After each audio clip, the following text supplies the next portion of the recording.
নেতাজি চক্রান্তের শিকার হাসিমারা সুভাষিনী ময়দানে পরিষেবা প্রদান কর্মসূচিতে দাবি মুখ্যমন্ত্রীর। নেতাজির তৈরি যোজনা কমিশন তুলে দিয়েছে কেন্দ্র। অভিযোগ মমতার, এই প্রথম রাজ্য সরকারের উদ্যোগে নেতাজির জন্মদিবস পালন। নেতাজি সুভাষচন্দ্র বসুর নেতাজি জয়ন্তীতে উত্তরবঙ্গে মুখ্যমন্ত্রী মমতা বন্দ্যোপাধ্যায় এবার প্রথম আলিপুরদুয়ারে নেতাজি জয়ন্তী পালন করলেন তিনি। কালচিনিতে নেতাজির জন্ম জয়ন্তীতে শাঁখ সাইরেন বাজিয়ে সুভাষচন্দ্র বসুকে স্মরণ করেন মুখ্যমন্ত্রী। মমতা জানান, নেতাজি সর্বধর্ম সমন্বয়, ধর্মনিরপেক্ষতায় বিশ্বাস করতেন।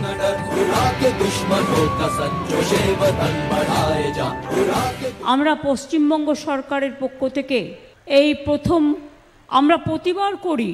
আমি পাহাড়ে আগে করেছি, কলকাতায় প্রতিবারই হয়, সারা বাংলা জুড়ে হয়, কিন্তু তরাই ডুয়ার্সে এই প্রথম আমরা রাজ্য সরকারের যে রাজ্য স্তরের প্রোগ্রাম এখানকার মানুষকে উৎসর্গিত করছি।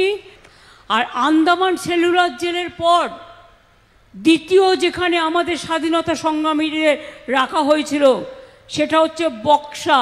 মনে রাখবেন, আলিপুরদুয়ার জেলার বক্সাতে। হাসিমারা সুভাষিনী ময়দানের মঞ্চে মুখ্যমন্ত্রী বললেন, নেতাজি বড় চক্রান্তের শিকার। ওনার জন্মদিন আমরা জানি, কিন্তু আমরা মৃত্যুদিন জানি না। উনি চক্রান্তের বড় শিকার।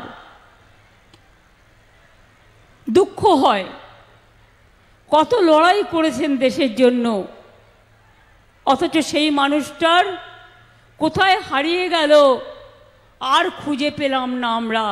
এরপরেই মুখ্যমন্ত্রী বলেন, নেতাজির তৈরি যোজনা কমিশন তুলে দেওয়া হয়েছে। প্ল্যানিং কমিশন তৈরি করেছিলেন নেতাজি সুভাষচন্দ্র বোস, সেটা এখন তুলে দেওয়া হয়েছে। এদিন ফের আবাস ইস্যুতে কেন্দ্রের বঞ্চনায় মুখ্যমন্ত্রীর নিশানায় ছিল কেন্দ্র। सेंट्रल गवर्नमेंट हमको नहीं दे रहा है, लेकिन हम भीख नहीं मांगते हैं, हम अधिकार का साथ लड़ाई करते हैं, इज्जत का साथ लड़ाई करते हैं। মনে রাখবেন, ইজ্জতের সাথে লড়াই করি, সম্মানের সাথে লড়াই করি, তাই বাংলার বাড়ি আপনারা পাবেন, চিন্তা করবেন না। এদিন চা শ্রমিকদের জমির পাট্টা দেওয়ার পাশাপাশি জয়গাতে কাউকে উচ্ছেদ করা হবে না বলে জানান মমতা বন্দ্যোপাধ্যায়।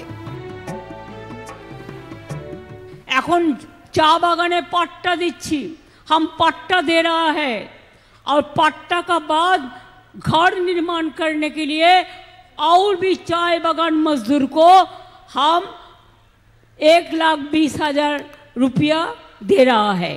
आपका पट्टा भी मिल जाएगा, घर भी मिल जाएगा। जयगाई गांव में कुछ महिला मेरे को बोल रहा था कि उसको उधर में नोटिस गया है, कोई तोड़फोड़ करने के लिए, कोई डिमोलिशन के लिए। मैंने गंगा शर्मा है जो बोर्ड का चेयरमैन और जिला शासक भी है, एसपी भी है, मैं सीएस को भी बताया, कोई लोगों को उच्छेद करना हमारा काम नहीं है, हम एविक्शन नहीं करेंगे, हम दूसरा रास्ता सोचेंगे। রিমোটের মাধ্যমে 12টি প্রকল্পের উদ্বোধন করেন মুখ্যমন্ত্রী। এছাড়া সরকারি পরিষেবা প্রদান করা হয় উপভোক্তাদের। সভামঞ্চে উপস্থিত ছিলেন আলিপুরদুয়ারের প্রাক্তন বিজেপি সাংসদ জন বার্লা। কালচিনি থেকে সৌম্যদীপ সেনের রিপোর্ট, কলকাতা টিভি।